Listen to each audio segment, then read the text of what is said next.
Hello friends, welcome to my channel tips on mathematics. तो आज के इस वीडियो में प्रीवियस ईयर 2025 के प्रिपरेशन के लिए 5 मोस्ट इंपॉर्टेंट क्वेश्चन करेंगे, जो कि 5 मार्क्स वाले क्वेश्चन हैं। इससे पहले के वीडियो में हमने 1 मार्क्स वाले, 2 मार्क्स वाले और 4 मार्क्स वाले इंपॉर्टेंट क्वेश्चन को कर चुके हैं। इस वीडियो में हम 5 मार्क्स वाले इंपॉर्टेंट क्वेश्चन करेंगे। सो वीडियो स्टार्ट करते हैं, जिसमें हमारा पहला प्रश्न होगा प्रश्न नंबर 25। एक सीधा राजमार्ग एक मीनार के पाद बिंदु तक जाती है। मीनार के शिखर पर खड़ा एक आदमी एक कार को 30 डिग्री के अवनमन कोण पर देखता है, जो कि मीनार के पाद की ओर एक समान चाल से जाता है।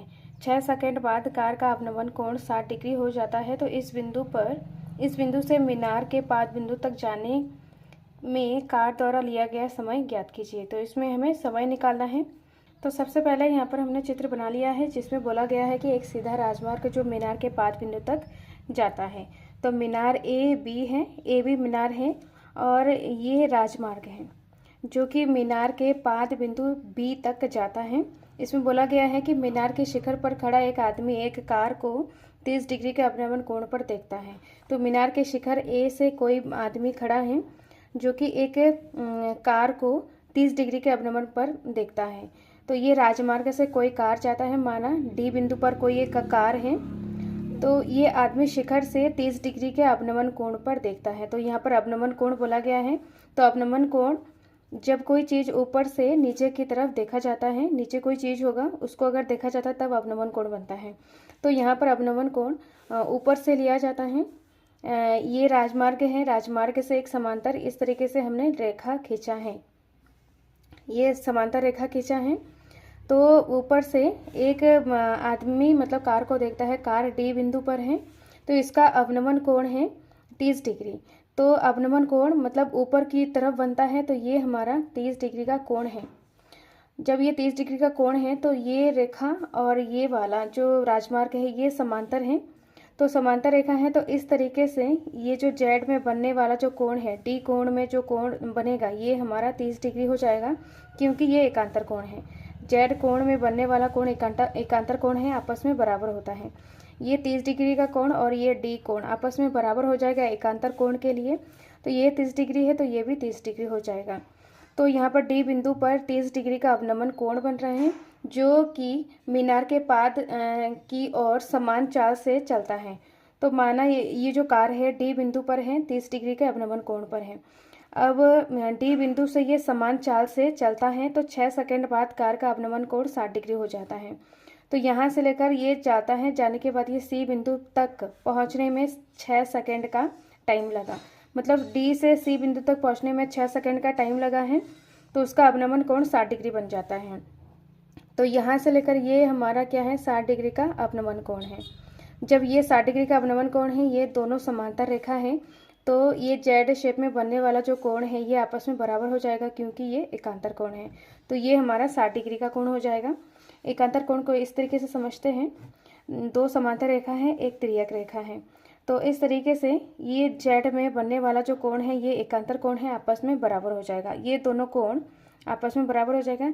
सेम अगर इस तरीके से तिर्यक रेखा हो तो यहाँ पर उल्टा इस तरीके से जेड हो जाएगा, तो ये वाला कोण इसके बराबर हो जाएगा, क्योंकि ये एकांतर कोण है। तो सेम यहाँ पर ये 30 डिग्री का कोण है, तो ये डी 30 डिग्री का हो जाएगा। 60 डिग्री का ये कोण है, तो ये सी कोण 60 डिग्री का हो जाएगा, क्योंकि ये एकांतर कोण आपस में बराबर होता है। अब यहाँ पर डी से सी तक पहुँचने में कार को लिया गया समय है 6 सेकंड।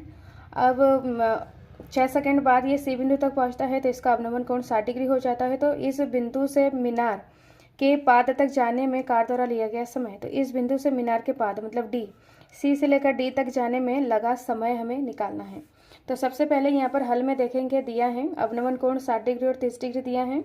बिंदु डी से सी तक जाने में कार को लिया गया समय यहाँ पर 6 सेकंड है। सी से लेकर डी तक यहाँ पर जाने में लगा समय यहाँ पर 6 सेकंड है। अब हमें ज्ञात करना है सी से बी तक जाने में लगा समय, सी से बी तक जाने में लगा समय हमें ज्ञात करना है। अब यहाँ पर कोई भी मेजरमेंट नहीं दिया है कि यहाँ पर जो मीनार है मीनार की ऊंचाई कितनी है, कुछ भी यहाँ पर नहीं दिया है। अवनमन कोण दिया है और 6 सेकंड दिया है। तो माना मीनार की ऊंचाई h मीटर है और सी से लेकर बी तक की बीच की दूरी यहाँ पर y मीटर है। तो यहाँ पर माना ए बी बराबर h मीटर और सी बी बराबर y मीटर। अब कार की चाल माना, ये भी हमने माना है कि कार की चाल x मीटर है। यहाँ पर कार समान चाल से चलती है तो माना कार की चाल यहाँ पर x मीटर है। जैसे कि यहाँ पे कार C से लेकर D तक जाती है और D से लेकर B तक जाती है, तो इनका जो चाल है वो समान है, तो इसको चाल को हमने x मीटर पर आवर्स मान लिया है। अब यहाँ पर हमें निकालना है, इसमें D से लेकर C तक के बीच की दूरी हमारे पास नहीं दिया है। दूरी नहीं दिया है तो एक फार्मूला होता है समय बराबर दूरी बटा चाल, जिसके मदद से हम दूरी निकाल सकते हैं। दूरी बराबर समय गुणा चाल हो जाएगा। तो दूरी यहाँ पर D से C तक के बीच की दूरी हमें निकालेंगे, तो समय यहाँ पर 6 सेकंड है और चाल यहाँ पर x माना है, तो x गुणा 6, तो D से C के बीच की दूरी यहाँ पर 6x मीटर हो जाएगा। अब यहाँ पर ये दो त्रिभुज बन रहे हैं ABC, एक त्रिभुज बन रहा है छोटा और ADB दूसरा त्रिभुज बन रहा है बड़ा त्रिभुज। तो ये समकोण त्रिभुज है, तो समकोण के सामने वाला जो भुजा होता है ये कर्ण हो जाएगा और 60 डिग्री के सामने वाला ये लंब हो जाएगा और CB आधार हो जाएगा। सेम यहाँ पर बड़े वाले त्रिभुज में समकोण के सामने वाला भुजा ये कर्ण हो जाएगा, 30 डिग्री के सामने ये लंब हो जाएगा और DB आधार हो जाएगा। तो इसके मदद से यहाँ पर हमें C और B के बीच C से B तक जाने में लगा समय हम निकाल सकते हैं। तो इसमें हमें फार्मूलेस को पुट करना है। तो यहाँ पर हम करेंगे त्रिभुज, समकोण त्रिभुज ABC में हमें AB बट्टा CB, तो AB यहाँ पर लंब है और CB यहाँ पर आधार है, तो लंब बटा आधार यहाँ पर tan थीटा होता है, तो tan थीटा यहाँ पर 60 डिग्री है। इस तरीके से यहाँ पर ABC में AB बट्टा CB, तो AB लंब है और CB आधार है, तो लंब बटा आधार यहाँ पर tan थीटा हो जाएगा, थीटा यहाँ पर 60 डिग्री है, तो यहाँ पर tan 60 हो जाएगा। तो AB यहाँ पर h माना था और CB यहाँ पर y बराबर tan 60 का मान होता है √3। अब यहाँ से h बराबर √3 y हो जाएगा। तो ये है हमारा समीकरण नंबर 1। अब हमें समीकरण नेक्स्ट यहाँ पर त्रिभुज ABD में, त्रिभुज ABD में बड़े वाले त्रिभुज में तो AB बट्टा DB हो जाएगा। तो AB यहाँ पर लंब है और DB यहाँ पर आधार है, तो लंब बटा आधार यहाँ पर tan थीटा हो जाएगा, थीटा यहाँ पर 30 डिग्री है। तो AB का मान है h और DB यहाँ पर DB बराबर tan 30 का मान होता है 1/√3। अब यहाँ पर DB को देखते हैं, यहाँ पर DB बराबर DC प्लस CB है, DB बराबर DC प्लस CB है। तो DC यहाँ पर DC अभी निकाला है, DC के बीच की दूरी DC बराबर 6x मीटर, तो यहाँ पे हो जाएगा 6x प्लस और CB यहाँ पर y है, तो यहाँ पर हो जाएगा y, तो DB बराबर 6x प्लस y मीटर हो जाएगा। तो यहाँ पर पुट करेंगे, यहाँ पर उसको पुट करेंगे DB बराबर 6x प्लस y बराबर 1/√3, क्रॉस मल्टीप्लाई करेंगे तो यहाँ पर h √3 हो जाएगा बराबर 6x प्लस y हो जाएगा। अब यहाँ पर समीकरण 1 में h का मान निकाला है, तो यहाँ पर समीकरण 1 से यहाँ पर h का मान हो जाएगा √3y, h का मान हो जाएगा √3y और यहाँ पर √3 गुणे में है बराबर 6x प्लस y। अब √3 गुणा √3 3 हो जाएगा और यहाँ पर ये y हो जाएगा। यहाँ पर 3y बराबर 6x प्लस y, ये y बराबर किधर जाएगा तो माइनस में हो जाएगा, तो माइनस का y बराबर 6x, यहाँ पर 2 में से 1 गया, 3 में से 1 गया, 2y बराबर 6x, तो y बराबर 6x बट्टा 2। अब यहाँ पर 2 से इसको डिवाइड करेंगे तो यहाँ पर आ जाएगा 3, तो y बराबर 3x। तो यहाँ पर y बराबर 3x, y को हमने CB माना था, तो CB बराबर 3x आ गया है, 3x मीटर। प्रश्न में बोला जा रहा है कि सी से बी तक जाने में लिया समय, हमें समय निकालना है। तो सी और बी के बीच की दूरी हमने निकाल लिया है, तो समय बराबर दूरी बट्टा चाल। तो यहाँ पर दूरी यहाँ पर सी बी के बीच की दूरी यहाँ पर 3x है और चाल यहाँ पर x है। तो x से x कटा तो यहाँ पर आया है 3 सेकेंड। तो इस तरीके से यहाँ पर C से लेकर B तक जाने में लिया समय 3 सेकेंड है। अतः C से B तक जाने में लिया गया समय बराबर 3 सेकेंड। तो ये इसका फाइनल आंसर है। अब नेक्स्ट प्रश्न को करते हैं। नेक्स्ट प्रश्न है, एक गुलाब जामुन में उसके आयतन का लगभग 30% चाशनी चीनी की चाशनी होती है। 45 गुलाब जामुन में लगभग कितनी चाशनी होगी यदि प्रत्येक गुलाब जामुन का बेलन के आकार का है, जिसके दोनों सिरे में अर्धगोला है तथा उसकी लंबाई 5 सेंटीमीटर तथा व्यास 2.8 सेंटीमीटर है। तो इसमें हमें निकालना है कि प्रत्येक गुलाब जामुन का, इसमें हमें 45 गुलाब जामुन में कितनी चाशनी होगी, तो उसको हमें निकालना है। तो इसको सॉल्व करते हैं। प्रश्न में दिया है कि गुलाब जामुन एक बेलन के आकार का है जिसके दोनों सिरे में 2 अर्धगोला है। तो बेलन की जो लंबाई है, यहाँ पर गुलाब जामुन की लंबाई 5 सेंटीमीटर है, मतलब यहाँ से लेकर पूरा यहाँ तक ये 5 सेंटीमीटर दिया है। और उसका व्यास मतलब यहाँ से लेकर यहाँ तक पूरा ये दिया है 2.8 सेंटीमीटर दिया है, यहाँ से लेकर यहाँ तक। तो इसकी त्रिज्या हो जाएगी, यहाँ से लेकर यहाँ तक 2.8 है तो इसका आधा हो जाएगा 1.4 हो जाएगा। तो 1.4 यहाँ पर बेलन जो गुलाब जामुन है उसकी त्रिज्या 1.4 सेंटीमीटर हो जाएगा। अब यहाँ पर ये जो गुलाब जामुन है ये बेलन के आकार का है और दोनों सिरे में 2 अर्धगोला लगा हुआ है। तो अर्धगोले की जो त्रिज्या हो जाएगा यहाँ पर 1.4 सेंटीमीटर है। इधर साइड से भी देखा जाए यहाँ से लेकर यहाँ तक ये 1.4 सेंटीमीटर गुलाब जामुन की त्रिज्या है। अब ये जो त्रिज्या है ये गुलाब जामुन की लंबाई के बराबर है। अब अगर हमें गुलाब जामुन में जो बेलनाकार भाग है, बेलनाकार भाग का लंबाई अगर हमें निकालना है तो पूरे गुलाब जामुन की लंबाई में से 1.4 और 1.4 दोनों साइड से हमें माइनस करना है। तो यहाँ पर बेलन की जो ऊंचाई है वो निकल जाएगा। तो यहाँ पर बेलन की जो ऊंचाई हो जाएगा 2.2 सेंटीमीटर हो जाएगा। यहाँ पर जो 5 हैं, पूरे गुलाब जामुन का जो लंबाई है 5 है, फिर माइनस करना है 1.4 और 1.4, इनको जोड़ के हमें माइनस करना है। तो 1.4 और 1.4 को अगर जोड़ेंगे तो 4 4 8 पॉइंट यहाँ पर 2 हो जाएगा। 5 माइनस 2.8 इसको हमें माइनस करेंगे तो यहाँ पर 2.2 आ जाएगा, जो कि बेलनाकार भाग का ऊंचाई है। तो यहाँ पर बेलनाकार भाग की ऊंचाई जिसको हमने h माना है 2.2 सेंटीमीटर है। अब गुलाब जामुन का जो व्यास है ये है 2.8 सेंटीमीटर दिया है, तो इसकी त्रिज्या यहाँ पर हो जाएगा 1.4 सेंटीमीटर। और गुलाब जामुन की जो लंबाई है, पूरा लंबाई यहाँ पर 5 सेंटीमीटर दिया है। अब हमें निकालना है गुलाब जामुन का आयतन। तो गुलाब जामुन का आयतन निकालने के लिए यहाँ पर बेलनाकार भाग का आयतन प्लस 2 अर्धगोले का आयतन। तो गुलाब जामुन का आयतन बराबर बेलनाकार भाग का आयतन प्लस 2 अर्धगोले का आयतन। तो बेलन का आयतन, तो बेलन का आयतन यहाँ पर पाई r स्क्वायर h है प्लस 2 अर्धगोले का आयतन, यहाँ पर 2 गुणा है तो 2 गुणा कर दिया है। अर्धगोले का आयतन है यहाँ पर 2/3 पाई r क्यूब।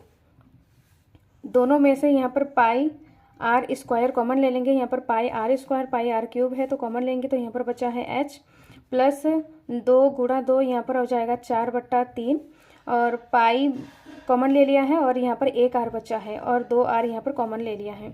इसमें वैल्यूज़ को पुट करेंगे तो यहाँ पर आ जाएगा पाई का मान है 22/7 गुणा r है यहाँ पर 1.4 गुणा 1.4 r स्क्वायर है और h है यहाँ पर बेलनाकार भाग का ऊंचाई है तो यहाँ पर 2.2 हो जाएगा जो अभी निकाला है, प्लस 4/3 और r है यहाँ पर 1.4। अब इसको हमें सॉल्व करना है। सॉल्व करने के लिए इसको जब हम डिवाइड करेंगे 7 का 7 7 दूनी 14 तो 0.2 आ जाएगा। 2 गुणा 22 गुणा 0.2 गुणा 1.4 और यहाँ पर है 2.2 प्लस, इसको हमें यहाँ पर गुणा करना है। तो गुणा करने के बाद यहाँ पर आ जाएगा 14 चक्कू 56 आ जाएगा और यहाँ पर पॉइंट आ जाएगा बट्टा 3। अब यहाँ से 22 गुणा 0.2 गुणा 1.4 ऐसे ही आ जाएगा और यहाँ से एलसीएम ले लेंगे। एलसीएम ले लेंगे तो 3 और 3 से इसको गुणा कर देंगे तो यहाँ पर 6.6 प्लस 5.6, इनको जोड़ेंगे तो जोड़ने के बाद यहाँ पर आ जाएगा 12.2 बट्टा 3 और यहाँ पर है 22 गुणा 0.2 गुणा 1.4। तो ये है गुलाब जामुन का आयतन सेंटीमीटर क्यूब में है। तो ये एक गुलाब जामुन का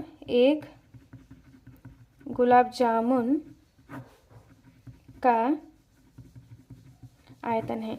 एक गुलाब जामुन का आयतन ये दिया है और इसमें बोला गया है कि एक गुलाब जामुन में उसके आयतन का 30% चीनी का चाशनी होता है। तो यहाँ पर एक गुलाब जामुन में 30% उसके आयतन के 30% चाशनी होता है। तो उसको सबसे पहले यहाँ पर निकालेंगे कि एक गुलाब जामुन में चाशनी की मात्रा हम सबसे पहले निकालेंगे। एक गुलाब जामुन में चाशनी की मात्रा यहाँ पर गुलाब जामुन का आयतन गुणा 30%। तो यहाँ पर गुलाब जामुन का आयतन अभी निकाला है। तो यहाँ पर 22 गुणा 0.2 गुणा 1.4 गुणा 12.2 बट्टा 3 गुणा 30%, तो यहाँ पर 30/100 हो जाएगा। 0 से 0 काट देंगे, यहाँ पर 3 से 3 कट गया, यहाँ पर बचा है 10। अब यहाँ पर इस 10 से यहाँ पर इसको गुणा कर देंगे। इस 10 से 22 को भाग दे देंगे तो यहाँ पर 2.2 आ जाएगा। फिर यहाँ पर 0.2 गुणा 1.4 गुणा 12.2, ये है एक गुलाब जामुन में चाशनी की मात्रा। अब हमें 45 गुलाब जामुन में चाशनी की मात्रा निकालना है।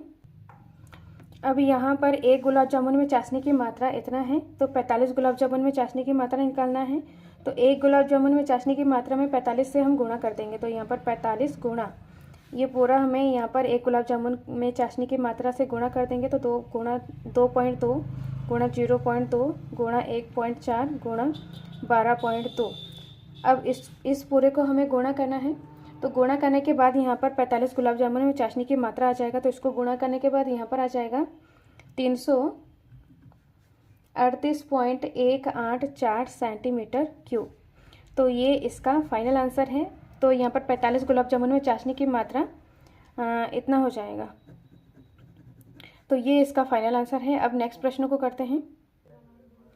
नेक्स्ट प्रश्न है, ऊंचाई 2.4 सेंटीमीटर और व्यास 1.4 सेंटीमीटर वाला एक ठोस बेलन में से उसी ऊंचाई और उसी व्यास वाला एक शंक्वाकार खोल काट लिया जाता है। शेष बचे ठोस का निकटतम वर्ग सेंटीमीटर तक पृष्ठीय क्षेत्रफल ज्ञात कीजिए। तो इसको सॉल्व करते हैं। प्रश्न में बोला जा रहा है कि 2.4 सेंटीमीटर ऊंचाई और 1.4 सेंटीमीटर व्यास वाला एक मतलब ठोस बेलन। तो ये बेलन है।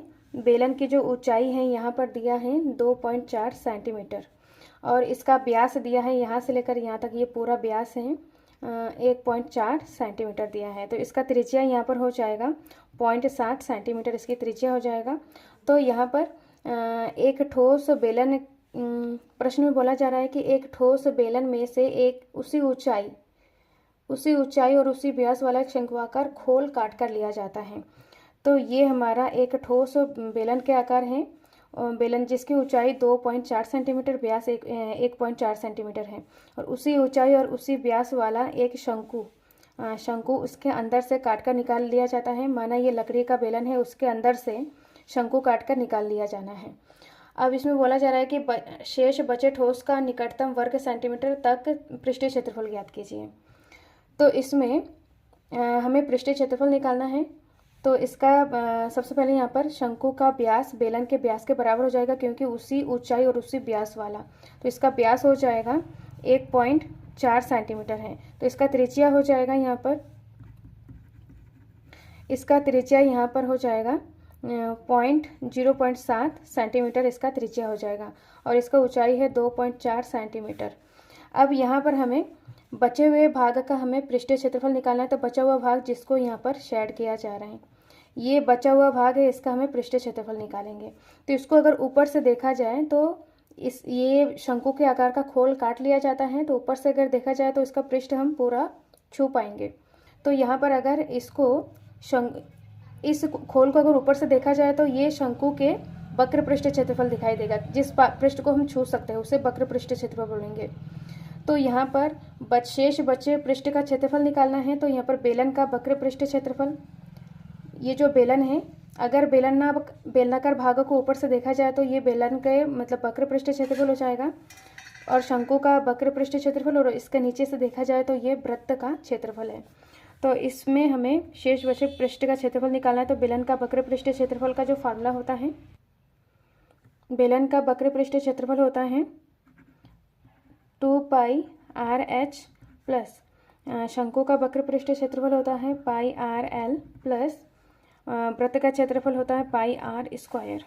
तो यहाँ पर 2 गुणा पाई का मान होता है 22/7 गुणा r है यहाँ पर 0.7 गुणा h है, h यहाँ पर है। तो यहाँ पर इन तीनों में से यहाँ पर पाई r को हम कॉमन निकाल सकते हैं। तो यहाँ पर पाई r को कॉमन ले लेंगे तो यहाँ पर बचा है पाई r निकल गया तो 2h बचा है, प्लस यहाँ पर पाई r निकल गया तो l बचा है प्लस r बचा है।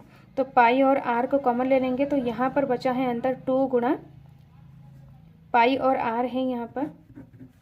तो पाई का मान है 22/7 गुणा r का मान है 0.7, और यहाँ पर बचा है 2 गुणा h है यहाँ पर 2 गुणा 2.4 प्लस l है यहाँ पर हमें निकालना है त्रियक ऊंचाई। तो त्रियक ऊंचाई निकालने के लिए शंकु का त्रियक ऊंचाई l बराबर √r² प्लस h² होता है। r का मान है 0.7 का स्क्वायर प्लस h का मान है 2.4 का स्क्वायर का रूट हो जाएगा। तो यहाँ पर 7 का स्क्वायर 7 7 49, और यहाँ पर आ जाएगा पॉइंट, और इसमें 24 का स्क्वायर करेंगे तो यहाँ पर 576 आ जाएगा, यहाँ पर पॉइंट आ जाएगा। इन दोनों को हम जोड़ेंगे तो यहाँ पर आ जाएगा 6.25, मतलब 625 सही है। तो 25 का स्क्वायर है और बीच में यहाँ पर पॉइंट आ जाएगा। तो L का मान है यहाँ पर 2.5, L का मान यहाँ पर 2.5 है, और प्लस R का मान रखना है तो 0.7, 7 से 7 कट जाएगा तो यहाँ पर आ जाएगा एक पॉइंट है। तो पॉइंट को अगर हटाएंगे तो यहाँ पर आ जाएगा 10, 2 पंजे 10, और इस यहाँ पर आ जाएगा 11। तो 11/5 बचा है बाहर। अब इनको गुणा करेंगे तो 2 चौको 8, 2 दूनी 4 प्लस 2.5 प्लस 0.7, 11/5, और यहाँ पर आ जाएगा। इनको अगर हम जोड़ेंगे तो जोड़ने के बाद यहाँ पर आ जाएगा 8.0 मतलब 8। तो 8 को 11 से गुणा करेंगे तो यहाँ पर आ जाएगा 88/5। तो शेष बचे पृष्ठ का जो शेष पृष्ठीय क्षेत्रफल है 88/5 सेंटीमीटर स्क्वायर है। शेष बचे पृष्ठीय क्षेत्रफल 88/5 सेंटीमीटर क्यूब है। तो ये इसका फाइनल आंसर है। इस प्रश्न को पहले के वीडियो में हमने मॉडल के थ्रू समझाया था, जिसका लिंक आपको डिस्क्रिप्शन बॉक्स में मिल जाएगा। डिस्क्रिप्शन बॉक्स को चेक करके वीडियो को देख सकते हैं। अब नेक्स्ट प्रश्न को करते हैं। नेक्स्ट है यदि नीचे दिए गए बंटन का माध्यक 28.5 हो तो x और y का मान ज्ञात कीजिए। जिसमें वर्ग अंतराल और बारंबारता दिया है, तो इसको सॉल्व करते हैं। इसमें x और y का मान हमें निकालना है। तो इस तरीके से वर्ग अंतराल दिया है 0 से 10, 10 से 20, 20 से 30, ऐसे 50 से 60, और बारंबारता फ्रीक्वेंसी दिया है 5x 20, 15y 5, और यहाँ पर बारंबारता का योग यहाँ पर सिग्मा fi बराबर 60 प्रश्न में दिया है। इसमें दिया है माध्यक दिया है 28.5, ये माध्यक दिया है। तो इसमें x और y का मान निकालने के लिए माध्यक के थ्रू हमें निकाल सकते हैं इसको। तो माध्यक को निकालने के लिए सबसे पहले यहाँ पर संचयी बारंबारता CF निकालना होगा, जो कि यहाँ पर जो फ्रीक्वेंसी होती है उसको हम ऐसे लिखेंगे पहले वाले को। फिर दूसरे वाले को लिखने के लिए इसको इससे जोड़ेंगे तो यहाँ पर 5 + x हो जाएगा। नेक्स्ट यहाँ पर 20 को इससे जोड़ेंगे तो 25 + x, और 15 को इसमें जोड़ेंगे तो यहाँ पर आ जाएगा 15 को जोड़ेंगे तो यहाँ पर आ जाएगा 40 प्लस एक्स, वाई को जोड़ेंगे तो यहाँ पर आ जाएगा 40 प्लस एक्स प्लस वाई, फिर यहाँ पर 5 को जोड़ेंगे तो यहाँ पर 45 प्लस एक्स प्लस वाई आ जाएगा। अब यहाँ पर प्रश्न में जो फ्रीक्वेंसी होती है सिग्मा एफ आई, ये एन के बराबर होता है। सिग्मा एफ आई और सी एफ का जो बिल्कुल लास्ट वाला कॉलम लाइन होता है, ये वाला, ये जो संख्या है 45 plus X plus Y sigma F I के इक्वल होता है। तो यहाँ पर आ जाएगा 45 प्लस एक्स प्लस वाई बराबर 60।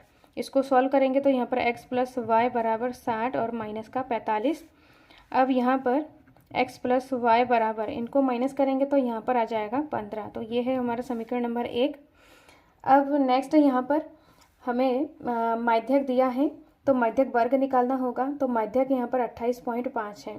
तो वर्ग अंतराल में देखेंगे कि 28.5 किस वर्ग में आता है। तो यहाँ पर 10 से लेकर 20 है, 20 से लेकर 30, तो 20 से लेकर 30 के अंदर हमारा 28.5 आ जाएगा।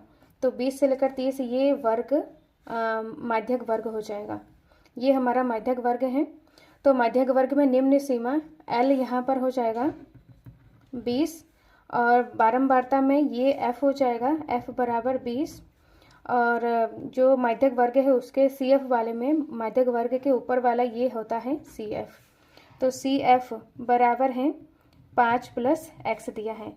अब यहाँ पर h निकालना है। तो h यहाँ पर 0 से 10, 10 से 20, यहाँ पर 10 10 का अंतर है, तो h यहाँ पर 10 हो जाएगा। और यहाँ पर n है, n यहाँ पर है 60, n यहाँ पर सिग्मा एफ आई के इक्वल होता है। तो ये हमारा n है। अब इन वैल्यूज़ को हमें माध्यक निकालने का जो फार्मूला होता है उसमें पुट करना है। तो माध्यक बराबर L plus N by 2 minus का CF गुणा H होता है और अपॉन H। अब यहाँ पर माध्यक दिया है 28.5, L है यहाँ पर 20 प्लस n बाई 2, n है यहाँ पर 60/2 माइनस का CF है, CF है यहाँ पर 5 प्लस x, ये हमारा CF है, गुणा H है 10 और F है यहाँ पर, F हो जाएगा 20। अब इसको हमें कैलकुलेट करना है। तो यहाँ पर हो जाएगा 10 एकम 10, 10 दूनी 20, यहाँ पर 20 आ जाएगा। इसको कट करेंगे तो यहाँ पर आ जाएगा 30, और यहाँ पर है 28.5 और 20 बराबर किधर आएगा तो यहाँ पर 20 हो जाएगा। इसको डिवाइड करेंगे तो यहाँ पर 30 माइनस का 5 माइनस का x हो जाएगा। ये माइनस से अंदर गुणा कर देंगे तो माइनस का 5 और माइनस का x हो जाएगा। अब नीचे बट्टे में 2 है, इसको माइनस करेंगे तो यहाँ पर आ जाएगा 8.5, इनको माइनस करने के 8.5, और यहाँ पर 30 में से 5 को माइनस करेंगे तो यहाँ पर 25 माइनस का x/2। अब ये 2 8.5 के साथ गुणा हो जाएगा और यहाँ पर आ जाएगा 25 माइनस का x। इसको गुणा करेंगे तो यहाँ पर आ जाएगा 17 बराबर 25 माइनस का x की वैल्यू निकालना है। तो ये माइनस में x है, तो इसको इक्वल के इधर करेंगे तो ये प्लस में हो जाएगा, और यहाँ पर 25 है और 27 को इक्वल के इधर करेंगे तो माइनस में हो जाएगा। अब इसको हमें क्या करना है, माइनस करना है। तो x बराबर, इसको माइनस करने के बाद यहाँ पर आ जाएगा 8, 25 में 17 को माइनस करेंगे तो यहाँ पर 8 आ जाएगा। अब समीकरण 1 में x प्लस वाई बराबर 15 है, यहाँ से हम y का मान निकाल सकते हैं। तो यहाँ पर हम लिखते हैं, इसको हमें नीचे लिखना है, तो इस जगह में हम उसको सॉल्व करते हैं। तो यहाँ पर समीकरण 1 से यहाँ पर x प्लस वाई बराबर 15 है, तो x का मान 8 है प्लस y बराबर 15, तो y बराबर यहाँ पर 15 माइनस का 8 हो जाएगा, इक्वल के इधर आएगा तो y बराबर, इसको माइनस करेंगे तो यहाँ पर आ जाएगा 7। तो इस तरीके से यहाँ पर x का मान 8 है और y का मान 7 है, जिसको हमें निकालना था। तो ये इसका फाइनल आंसर है। अब नेक्स्ट प्रश्न को करते हैं। नेक्स्ट प्रश्न है, 44 बॉल पेनों के समूह में 20 बॉल पेन खराब है और शेष अच्छे हैं। आप वही बॉल पेन खरीदना चाहेंगे जो अच्छा है, परंतु खराब पेन आप खरीदना नहीं चाहेंगे। दुकानदार इन पेनों में से यदृच्छाएं एक पेन निकालकर आपको देता है। इसकी क्या प्रायिकता है कि आप वह पेन खरीदेंगे, और दूसरा पॉइंट है आप वह पेन नहीं खरीदेंगे। तो इसमें पहला पॉइंट है आप वह पेन खरीदेंगे, तो हम उसी पेन को खरीदेंगे जो अच्छा होगा। तो यहाँ पर अच्छे पेन निकालने की प्रायिकता पहले वाले पॉइंट में पूछा गया है, और दूसरे वाले पॉइंट में बोला जा रहा है कि आप वह पेन नहीं खरीदेंगे। तो वह पेन नहीं खरीदेंगे मतलब जो पेन ख़राब होगा उस पेन को हम नहीं खरीदेंगे। तो यहाँ पर ख़राब पेन निकालने की प्रायिकता निकालना है। यहाँ पर इनडायरेक्टली पूछा गया है, इसको हमें समझ के इसका आंसर निकालना है। तो प्रश्न में दिया है कुल पेन यहाँ पर 144 है। कुल पेन के समूह में 20 बॉल पेन खराब है। तो यहाँ पर खराब पेन यहाँ पर 20 हो जाएगा। तो अच्छा पेन यहाँ पर क्या हो जाएगा, कुल में से खराब पेन को माइनस कर देंगे तो अच्छा पेन निकल जाएगा। तो अच्छा पेन यहाँ पर 124 हो जाएगा। इनको माइनस करने के बाद 124 आ जाएगा। अब यहाँ पर दो प्रायिकता निकालना है। तो प्रायिकता निकालने का फार्मूला होता है अनुकूल परिणाम बट्टा कुल परिणाम। तो यहाँ पर पहला पॉइंट है, आप वह पेन खरीदेंगे मतलब उस पेन को ही खरीदना चाहेंगे जो पेन अच्छा हो। तो यहाँ पर अच्छे पेन की संख्या है यहाँ पर 124 बट्टा कुल परिणाम यहाँ पर है 144, मतलब कुल पेन यहाँ पर 144 है। ये इसका आंसर है। अब नेक्स्ट पॉइंट है, इसमें आप वह पेन नहीं खरीदना चाहेंगे, जो पेन खराब होगा वही पेन नहीं खरीदेंगे। तो यहाँ पर खराब पेन की संख्या यहाँ पर 20 है और अच्छे पेन कुल पेन की संख्या यहाँ पर 144 है। तो इस तरीके से हमने दोनों पॉइंट का प्रायिकता निकाल लिया है। तो ये इसका फाइनल आंसर है। इस वीडियो में हम इतना ही करेंगे। नेक्स्ट वीडियो में आगे इंपॉर्टेंट क्वेश्चन आपके लिए लेके आएंगे। इस वीडियो में कोई डाउट हो, कोई क्वेश्चन पूछना हो तो कमेंट बॉक्स में कमेंट करें। फेसबुक इंस्टा में मैथ्स कैस्केड को फॉलो करें, जिसमें आपको क्लास 10 से रिलेटेड ऑल सब्जेक्ट का PDF विदाउट कॉस्ट अवेलेबल है। इससे पहले के वीडियो में हमने बोर्ड एग्ज़ाम की प्रिपरेशन के लिए प्रीवियस ईयर क्वेश्चन पेपर को सॉल्व किया है और चैप्टर वाइज NCERT के इंपॉर्टेंट क्वेश्चन और PYQs को सॉल्व किया है। सो प्लेलिस्ट को चेक करके वीडियो को देख सकते हैं। मिलते हैं नेक्स्ट वीडियो में। Thank you so much.